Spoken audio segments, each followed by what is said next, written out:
Mr. Mayor, Madam Mayoress, guests, ladies and gentlemen, boys and girls, on behalf of the Saltash Great War Centenary Committee, may I welcome you to this ceremony, the unveiling of a representation of Great War silent soldier. On this day in 1914, our country went to war with Germany. It's a terrible conflict, the First World War, the first industrialized war, with massive heavy artillery, high explosive shells, deadly machine guns, poison gas and tanks. Railways enabled vast numbers of troops to be transported quickly to the front. The statistics and costs were enormous. About 250,000 buildings destroyed, 8,000 square miles of agricultural land destroyed, almost 8 million horses and mules destroyed, as well as countless dogs and pigeons who served in the war. Worst of all, though, perhaps 37 million men were killed, wounded, and made prisoner of war. So what was the first part of our Saltash soldier's journey like? May I share with you the experience of one such man, my grandfather, Francis Joseph Brooking. In the first few months of the war, a number of young men volunteered to serve. They probably craved some adventure and excitement. They would have thought they were going off to a mobile war of cavalry and infantry. There was some expectation it would be all over in a few months by Christmas. Little did they know then of the carnage, slaughter, and attrition that was to follow. Later on, from 1916, huge numbers of men were conscripted, called up, as losses of men increased. Whether volunteer or conscript, the initial journey for our Saltash soldier would have been the same. They would receive their call-up by post or telegram and been told to assemble in a local hall or open space. After identification, they were marched after a fashion, as most would not have done any military training, to the railway station for a train travelling westwards to Bodmin. Alighting from the train, they were marched up the hill to the Keep, headquarters and barracks of our county regiment, the Duke of Cornwall's Light Infantry, the DCLI. They must have looked in awe at that massive Victorian mock medieval gatehouse and high, thick boundary walls. It would have looked more like a prison. The culture shock continued for our small town men. They would have been identified, given a medical check, fed and issued with a load of equipment, weapons, uniform, webbing, eating utensils and bedding. They'd have slept in the same barracks room with perhaps 20 or more men and eaten their meals at large mess tables. They'd been instructed how to look after their kit, sewing, darning, ironing, spit and polishing their boots. For many, this was probably a new and not very welcome experience. How long they stayed at the Keep varied. It could have been as short as 48 hours or as long as 6 months. Their training could have been in Cornwall or other parts of the country. Many DCLI soldiers were trained on the Isle of Wight, but it was no holiday camp. Most of our men then served on the Western Front. Wherever they did it, initial training would have comprised a great deal of drill or square bashing on the parade ground, with or without rifles. Still discipline and, of course, military skills like shooting and grenade throwing. They would have been worked hard over long days. Such a training philosophy exists today. It helps discourage homesickness, and in those days there was often an urgent need to provide trained men for the front line to replace the heavy losses of wounded and dead. Not for their generation, CSEs, education to the age of 18, a possible gap year, then on to university. They were recruited from the age of 15. Their education was how to kill, and their voluntary service overseas, or VSO, was the Western Front. After time at the Keep, they would have been marched down the hill, in uniform, far smarter this time, to a train travelling east. Destinations could vary. Some would go to areas for basic or specialist training. some to ports for embarkation to Belgium and France or the Middle East and Africa, some to strengthen other units which had lost men. There was, though, one common factor. They would have mostly passed through Saltash by train or by ferry. Just imagine the emotion that our men must have felt as they looked back at their safe hometown, probably hoping for a last glimpse of family or friends as they headed across the Tamar to an unknown fate. Later on in the war, they would have been aware that the trench war of the Western Front had turned out to be particularly brutal, even including the use of medieval-type weapons, and their chances of survival were slim. But still they went to serve their country, county and town, including the units who trained in Cornwall. They all continued their journey one way or another. Some were lucky, some were not. Some came home without a scratch, some came home wounded, physically and mentally. Some did not come home. Losses of Cordishmen and DCLI were 10,000. Saltash lost 140 men. I've had some personal experience of active service, so I can both sympathise and empathise to a very, very limited extent with those men. Serving on the front line does tend to concentrate the mind. I believe we should be so very proud of these men and what they did. We should remember, respect and honour all who suffered and those who lost their lives in the Great War, especially those from Saltash, including soldiers, sailors, airmen, and women like Nurse Edith Cavell. One final word. When you look at our war memorials, please be aware that for whatever reason, the names of many who were killed are not inscribed. Our Saltash World War I memorial contains 96 names. 44 are not listed, an almost 50% error rate. I really hope that we as a community can put this right, because the loss of the 44 is surely no less than the 96. They deserve better. But for now, it gives me great pleasure to invite our Mayor, Councillor John Brady, to say a few words, then formally unveil our tribute to our World War I silent soldier.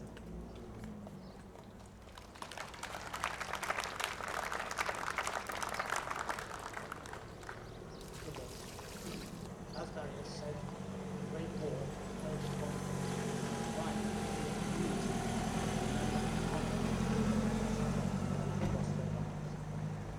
When I say all, I believe that as a caring society, we must include all those who made the supreme sacrifice. Many young men and women all over our area of Cornwall rose from Saltash in 1914 to take up the call from travelled by boat and train to the front of a great number never returned. Events like this today do not just happen. They are a result of much hard work by, in this case, our Great War Centenary Committee, and many people who are not on the committee, but who contributed their time and skills to ensure that Saltash remembers. This is the first of a number of commemorative events and projects in this centenary year of the end of the war, culminated in our Armistice Day ceremony and civic service of remembrance in November. What is particularly impressive about the Great War Centenary Committee is that they are not only coming up with creative and innovative ideas to commemorate the centenary, but they are ensuring Saltash respects and honours as well as possible all those who died, both in the short term through events and permanently.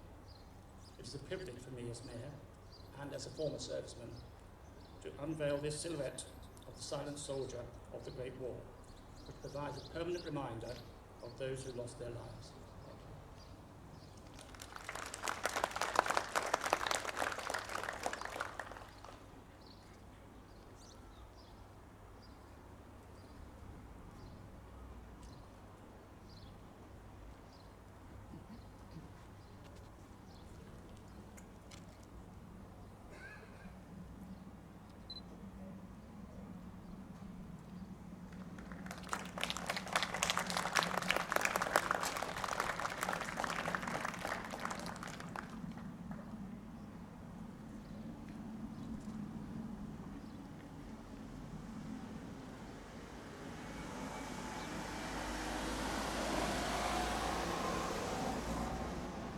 May I now ask local clergy to make their contribution to the ceremony.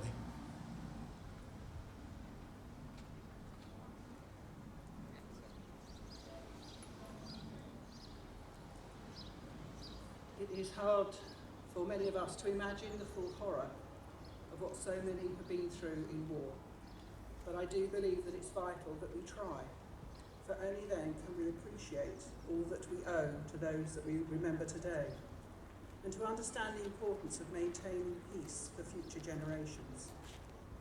The following reflection, written during a visit to the war graves of Flanders, asks how it must have felt to be one of the countless young men sent out to the battlefields of the Great War. How did you feel that morning when the call-up papers came through? Did your blood run cold or excitement take hold at the thought that your country needs you? How did you feel that morning when the time came to set off from home? Did you conquer the fears or break down in tears with the loved ones you'd soon leave alone? How did you feel that morning when you first set foot in the trench? Did you brush it aside or wish you could hide from the horror, the carnage, the stench? How did you feel that morning when your friend was blown up by a shell? Did you rush to his aid or just stand there afraid that you'd somehow been whisked off to hell? How did you feel that morning when they sent you over the top? Did you shout with relief or, in sheer disbelief, vainly pray that this nightmare would stop? How did you feel that morning when the bullets started to fly? Did you think even then you might cheat death again? Or did you know you were going to die? How did you feel that morning as the lifeblood slipped slowly away? Did you try to make sense of these crazy events? Or with one final breath, try to pray? How do I feel this morning in the face of such slaughter and sorrow? Do I just stand aghast as I think of the past, or give all for a better tomorrow?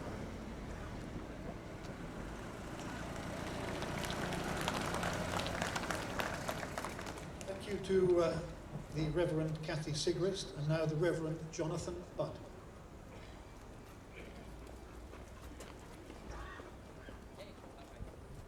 Thank you. So, sorry, I will not keep you long. I'm aware that we're from different traditions, different backgrounds, young and old, gathered this afternoon. And remembrance, of course, is not the privilege just of one group, it is of many. So when in a short while I pray, I'm praying from the Christian tradition, but I'm aware that we are gathered as many different backgrounds and remembrance causes this afternoon. I'm fascinated by the title, Silent Soldier. It strikes me that there are so many that have no voice in how they die in conflict. Many who have no choice but to go to the fight.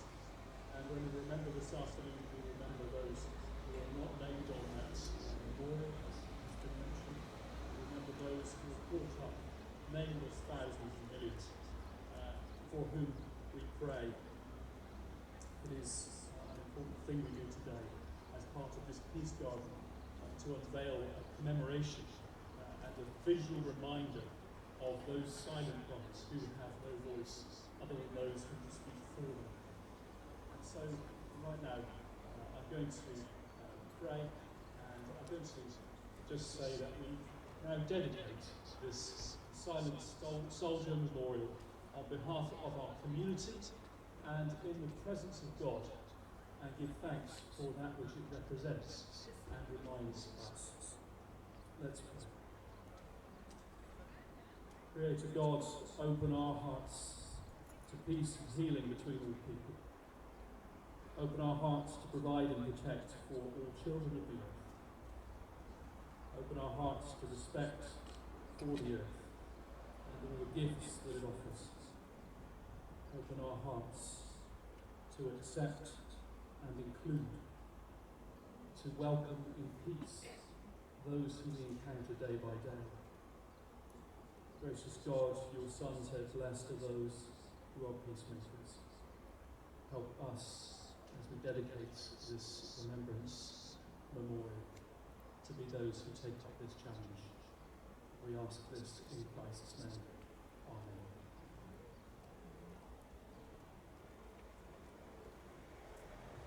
Thank you. And now the Mayor's Chaplain, Father Ian Hellier.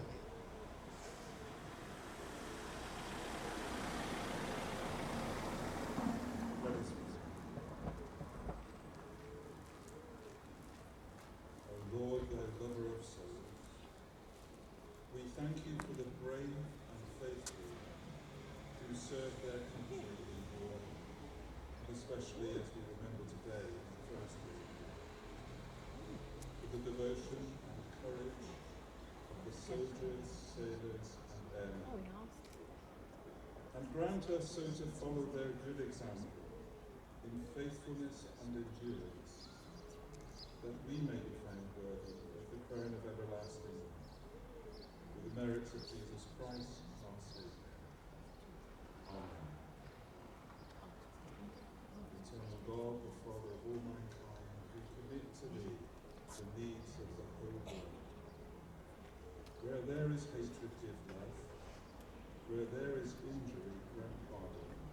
And where there is distrust, restore faith. Where there is sorrow, renew hope. Where there is darkness, let there be light. Through Jesus Christ, our Saviour and Redeemer. Amen. In memory of those who make the supreme sacrifice of God, make us all better men and women, and give peace in our time. Through Jesus Christ, our Lord. God grant to the living grace, to the departed grace, to the Church, the Queen, and the Commonwealth of all mankind.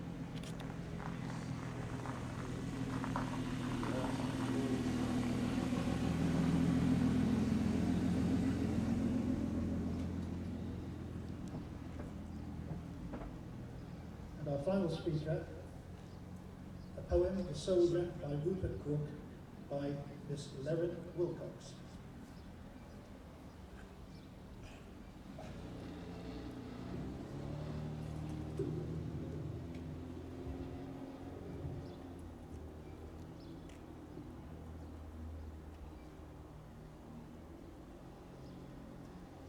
The Soldier by Rupert Brooke.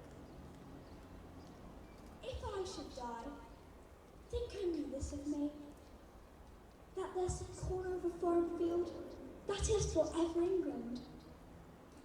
There shall be in that rich earth a richer dust concealed, a dust whom England bore, shaped, made aware, gave once her flowers to love, her ways to roam, a body of England breathing English air, washed by the rivers, blessed by the sons of home. And think, this heart, all evil shed away, pulse in the eternal mind, no less, gives somewhere back the thoughts by England given, her sights and sounds, dreams happy as her day, and laughter, lent of friends, and gentleness, in hearts at peace, under an English heaven.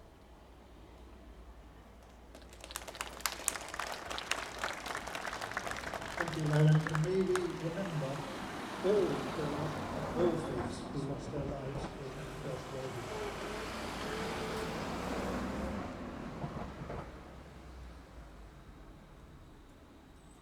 They shall not grow old, as we but are left grow old.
ceremony is now completed. Thank you all for coming today. I've been asked to mention that the Saltash Heritage World War I trench is still open. It's just on the other side of that road. And may you all have a safe journey home. Thank you.